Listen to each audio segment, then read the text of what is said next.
my heart, Minnesota. Yeah. So this is your ninth album already. Yeah. Did you ever think in dream you'd ever make 9 albums? I was hoping so. Yeah. 99 would be good, right? Yeah. So what's different about this one? What would you say? Well, just an evolution as as I grow. I think the music Yeah. changes with me, and I've grown a lot this year. For me, it was just a really like a piano-based record, which was new. I was going to ask you about that. The last album seems like you were inspired by the electric guitar, Yep. and this one now you seem inspired by the piano. What caused this? I think it was touring behind Blood of Man for a couple of years and playing that loud rock and roll and having a big drummer behind me and stuff. When I got home off the road, I was just kept gravitating towards the piano and just sitting down and just more meditative, just the quieter sounds. And it was just, there was a lot of electric stuff I wrote for the record too, but the stuff that really resonated with me was the piano stuff. Mm-hmm. And I hear some different things. I hear the piano stuff, and I also heard, did I hear a cumbia kind of thing? Yeah. Now tell me about that. How did that come about? My friend Adam Topol, he's a percussionist from Los Angeles.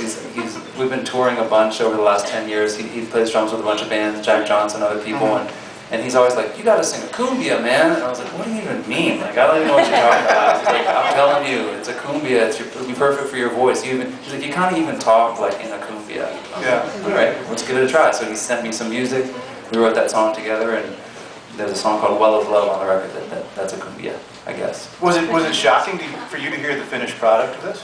Yeah, I was like, that was really fun, that was really easy, and then my friends were the ones that kept saying, "That should go on the record." I'm like, "No, it's a cumbia, it's not going to go on the record." And they're like, "No, it should go on the record, it's fun." And I'm like, "Fun shouldn't go on the record." And I said, "Yeah, that's the point, man, you got to make sure there's some fun on there." So can we look for the Mason Jennings Goes Cumbia album as your 10th release? Definitely crossed my mind.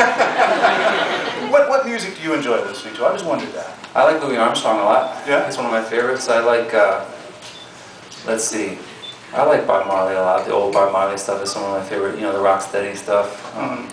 I listen to, Johnny Cash is the biggest influence, John Lennon, those guys.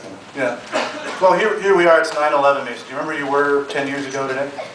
Yeah, I was in my house, and my bass player Rob called me. We were about to go to New York the next day, and he said, "I don't think we're going to New York." So that was definitely, it was really scary. Yeah, it was kind of scary. Well, without further ado, should we have this guy play? You don't want to hear me talking anymore. How about you guys?